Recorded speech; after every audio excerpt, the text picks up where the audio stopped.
Ever wonder why your team struggles to have better ideas?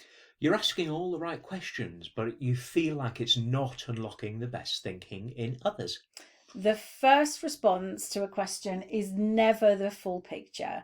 The secret to richer, more meaningful conversations comes from a simple yet powerful question, which we're going to share with you today. And that powerful question, 2 words, what else? What else? Sounds simple enough, but why is that so effective? Asking what else isn't your first question, it's your follow-on question. So Michael Bungay Singer lists it as some of his most powerful coaching questions. And I know from my own coaching practice and training leaders in coach-like skills that what else brings loads of rich value. So it's the question that you ask after you've asked a question. And what it does is it encourages people to look deeper under the surface. But why do I need to ask what else after I've already asked somebody a really great question?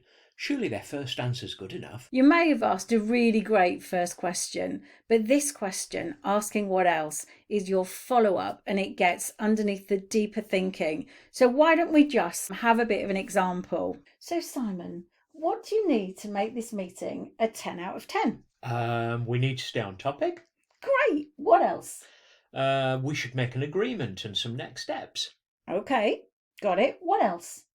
It would help if we didn't interrupt each other. Okay, understand. And what else? And if we could finish 10 minutes early because I've got a doctor's appointment, that would be great.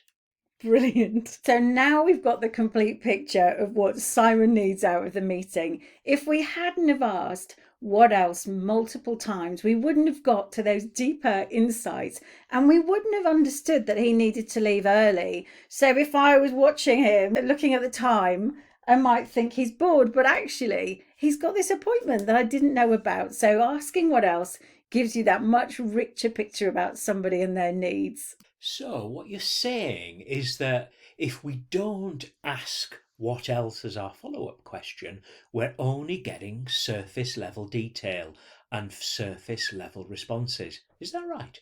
Yeah, that's exactly right. And the reason why this is that when you ask someone a question, they will immediately answer with what's front of mind. And when you ask what else, it invites them to go and think deeper and think further about, well, what else is there? So it helps you get over cognitive bias, and it also gets you into answers and responses that are really about what people value most about the topic you're discussing.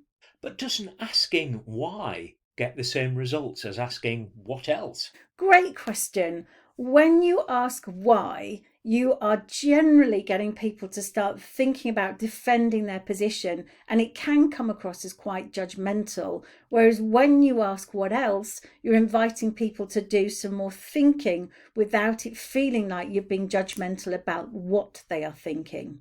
Ah, okay, that makes sense to me. But what would I do if I didn't understand something that somebody had said?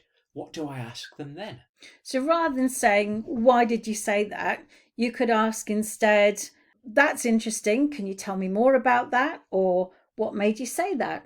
So whenever you start a question with what, it's going to create a lot less defensiveness. And these phrases will help show that you're genuinely interested in the person's perspectives and you want to explore their thoughts. So the next time you're leading a meeting or having a one-to-one, remember the power of what else. It will help you listen more deeply, boost your understanding, and it will also move the conversation from those surface level responses into the deeper thoughts beneath it. I can see how that would be really, really useful. I'll give it a go in my next meeting and I'll try and remember that what else is the perfect question to ask after asking a question.